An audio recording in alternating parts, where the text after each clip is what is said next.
সালামু আলাইকুম, কেমন আছেন সবাই? আশা করি সবাই ভালো আছেন। ভয়েস অফ কানন থেকে আমি কানন আছি আপনাদের সাথে। আজকে কথা বলবো জার্মানির হাউস বিল্ডিং নিয়ে। হাউস বিল্ডিং প্রোগ্রামটা অ্যাকচুয়ালি কি? এটা হচ্ছে যে আপনার চাকরির পাশাপাশি পড়াশোনা, সাথে আপনি স্যালারিও পাচ্ছেন। আপনি ক্লাসে থিওরি শিখবেন, প্লাস হচ্ছে কোম্পানিতে যখন কাজ করবেন তখন আপনি প্র্যাকটিক্যালি কাজ শিখতে পারবেন এবং সাথে স্যালারিও পাচ্ছেন। এটি অনেক বড় একটি প্রোগ্রাম, যেখানে হচ্ছে বিশ্বব্যাপী অনেক ইন্টারন্যাশনাল স্টুডেন্ট আসে এখানে পড়াশোনা করতে। তো এই প্রোগ্রামটি হচ্ছে আপনার 2.5 বছর থেকে 3 বছর পর্যন্ত হয়ে থাকে। এই প্রোগ্রামে আপনার অনেকগুলো প্রোগ্রাম থাকে। তো অ্যাকচুয়ালি হাউস বিল্ডিং করতে গেলে আপনার প্লাস পয়েন্ট কি থাকবে, বা আপনার ইন ফিউচারে ডিগ্রি ভ্যালিড কেমন থাকবে? ইন ফিউচারে অনেক ভ্যালিড থাকবে। এই পড়াশোনা শেষ হলেই আপনি সাথে সাথে জব পাওয়ার পসিবিলিটি থাকে, বা আপনি ভালো কোনো ডিমান্ডিং জব পাবেন এবং আপনার সাবজেক্টের উপরে ডিপেন্ড করে আপনি জব পেয়ে যাবেন। জার্মানিতে সহজে সেটেল হওয়ার একটি মাধ্যম এই হাউস বিল্ডিং। হাউস বিল্ডিং আপনার জন্য একটি বড় অপরচুনিটি হতে পারে, কারণ হচ্ছে যে হাউস বিল্ডিং পেলে আপনি হচ্ছে 1,000 থেকে 1,200 ইউরো পার মান্থ আর্ন করতে পারবেন। আর ভিসা হচ্ছে আপনি জব অফার পেলেই হচ্ছে আপনার ভিসা অ্যাপ্রুভাল সহজ হয়ে যাবে, এবং আপনার প্রিভিয়াস ডিগ্রি যেটা লাগবে আপনি অ্যাপ্লিকেশন করতে হচ্ছে সর্বনিম্ন এইচএসসি ডিপ্লোমা। এই এইচএসসি ডিপ্লোমা থাকলে আপনি অ্যাপ্লিকেশন করতে পারবেন। হাউস বিল্ডিং প্ল্যান আপনার জন্য বড় একটি সুযোগ হতে পারে, কারণ হচ্ছে হাউস বিল্ডিং এ গেলে আপনি হচ্ছে মাসে 1,000 থেকে 1,200 ইউরো আর্ন করতে পারবেন ট্যাক্স বাদ দিয়ে। প্লাস হচ্ছে আপনার ডিগ্রি লাগবে এইচএসসি প্লাস হচ্ছে ডিপ্লোমা, যদি দুইটার একটা আপনার থাকে তাহলে হচ্ছে আপনি অ্যাপ্লিকেশন করতে পারবেন। এবং আপনার চাকরি স্থায়ীকরণের জন্য যে কোম্পানিতে আপনি হাউস বিল্ডিং করবেন ওই কোম্পানিতে আপনি পার্মানেন্ট জব পেয়ে যাবেন। তো এইগুলো হচ্ছে আপনার সহজভাবে আপনার জার্মানিতে সেটেল হওয়ার একটা সহজ সুযোগ। এটা হলে আপনি ইজিলি জার্মানিতে সেটেল হতে পারবেন।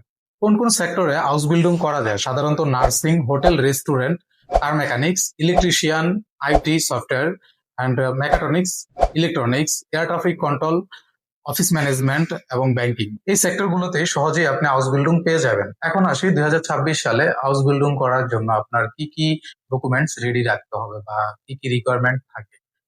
মিনিমাম এইচএসসি ইকুইভ্যালেন্ট সার্টিফিকেট আপনার থাকতে হবে, সেটা ডিপ্লোমা হতে পারে। তবে টেকনিক্যাল ব্যাকগ্রাউন্ড হলে আপনার এক্সট্রা বেনিফিট থাকবে। আর আপনার এজ 17 থেকে 30-এর মধ্যে থাকতে হবে। German language mandatory B1 B2, এবং B2 বাধ্যতামূলক কিছু কিছু ক্ষেত্রে, যেমন নার্সিং এর ক্ষেত্রে আপনার B2 ম্যান্ডেটরি। তার সাথে আপনার কি কি প্রস্তুত রাখতে হবে? Europass CV, motivation letter, language certificate, passport, academic transcript and certificate, এগুলো আপনার প্রস্তুত রাখতে হবে। ভালো সিভি প্লাস কভার লেটার থাকলে আপনার চান্স অনেক বেড়ে যায়, এবং ভালো কোম্পানিতে অ্যাপ্লিকেশন করলে আপনার সহজেই আপনার হাউস বিল্ডিং পেয়ে যাবে। হাউস বিল্ডিং খুঁজবেন কোন কোন ওয়েবসাইটে? সাধারণত হাউস বিল্ডিং .de, ইন্ডিট.de, make it in Germany .de, এমন আরো অনেকগুলো ওয়েবসাইট আছে, যে ওয়েবসাইট গুলোর লিঙ্ক আমি ডিসক্রিপশন বক্সে দিয়ে দিব। এখান থেকে আপনারা সরাসরি নিজেরাই অ্যাপ্লিকেশন করতে পারবেন, কারো কাছে যেতে হবে না। তারপরে চলে আসি, হাউস বিল্ডিং যদি পেয়ে যান সেক্ষেত্রে হচ্ছে আপনার ইন্টারভিউ প্লাস হচ্ছে কন্ট্যাক্ট। ইন্টারভিউটা সাধারণত হচ্ছে আপনার জার্মান ল্যাঙ্গুয়েজে হয়ে থাকে। এই জার্মান ল্যাঙ্গুয়েজে আপনাকে ইন্টারভিউ দিতে হবে। তারপর যদি আপনি সিলেক্ট হয়ে যান সেক্ষেত্রে হচ্ছে আপনাকে একটি চুক্তিপত্র দেওয়া হবে। সেই চুক্তিপত্রটা আপনার ইমেইলে পাবেন। আর এই চুক্তিপত্রটা আপনার ভিসা অ্যাপ্লিকেশনের জন্য ম্যান্ডেটরি, এটা লাগবেই আপনার ভিসা অ্যাপ্লিকেশন করতে। তারপরে চলে আসি আপনার ভিসা প্রসেসের জন্য। ভিসা প্রসেস করতে আপনার যে হাউস বিল্ডিং করার জন্য যে অ্যাকসেপ্টেন্স লেটারটা আপনি পেয়েছেন ইমেইলে, সেই ইমেলের থেকে আপনার অ্যাকসেপ্টেন্স লেটারটা দিয়ে আপনি হচ্ছে জার্মান এম্বাসিতে একটি অনলাইনে অ্যাপয়েন্টমেন্ট দিবেন। অ্যাপয়েন্টমেন্ট নেওয়ার পরে সেখানে হচ্ছে আপনার অনলাইনে visa application form fill up করবেন। তারপর হচ্ছে আপনি ফাইল সাবমিট করবেন। ফাইল সাবমিট করার পরে আপনার একটা ইন্টারভিউ কল করা হবে, বা ইন্টারভিউর জন্য আপনাকে এম্বাসিতে ডাকা হবে। তারপরে ইন্টারভিউ দেওয়ার পরে আপনার যদি অ্যাকসেপ্ট করা হয়, আপনাকে ভিসা দেওয়া হয়, তারপরে আপনি ট্রাই করবেন। তবে এই পুরো জার্নিটার জন্য আপনার সবচেয়ে বড় একটি কাজ হচ্ছে জার্মান ল্যাঙ্গুয়েজ। জার্মান ল্যাঙ্গুয়েজটা আপনি যত তাড়াতাড়ি আয়ত্ত করতে পারবেন বা শিখতে পারবেন, সেক্ষেত্রে হচ্ছে আপনার জন্য একটি প্লাস পয়েন্ট। কারণ হচ্ছে আপনার ব্যাচেলর মাস্টার্সে যাওয়ার থেকে এইটা আমার মনে হচ্ছে যে খুবই বেস্ট একটি অপশন।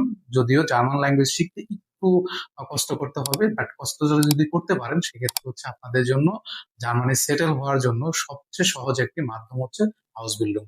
তো আজকে এই পর্যন্তই শেষ করছি এখানেই। আর দেখা হচ্ছে নেক্সট কোনো ভিডিওতে। তো সে পর্যন্ত ভালো থাকবেন, সুস্থ থাকবেন। আর আমার এই ভিডিওটি যদি আপনার কোনো উপকারে আসে তাহলে অবশ্যই সাবস্ক্রাইব করবেন, এবং ফেসবুক থেকে দেখে থাকলে ফলো এবং লাইক করবেন, শেয়ার করবেন।